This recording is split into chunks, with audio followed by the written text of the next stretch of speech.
السلام علیکم اسٹوڈنٹس، آج ہم کرنے والے ہیں ملی نغمے کا مرکزی خیال۔ اس کی نظم ہے اور اس کا مرکزی خیال ہم کرتے ہیں۔ اس کا مرکزی خیال: یہ ملی نغمہ کلیم آسمانی کا لکھا ہوا ہے۔ اس ملی نغمے کا مرکزی خیال اپنے وطن پاکستان کے بارے میں اہل وطن کو بتایا اور ان کو اس سے محبت کرنا سکھانا ہے۔ یہ وطن اور اس میں جو کچھ بھی ہے وہ تمہارا ہے، اور تم نے ہی اس کی حفاظت کرنی ہے، اس کو دنیا میں اونچا مقام دینا ہے، سر بلند رکھنا ہے، ترقی کی عروج سایہ پہنچانا ہے۔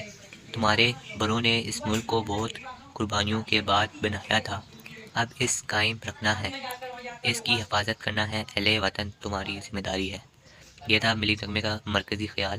اگر آپ کو ویڈیو اچھی لگی ہو تو ویڈیو کو لائک کریں، چینل کو سبسکرائب کریں۔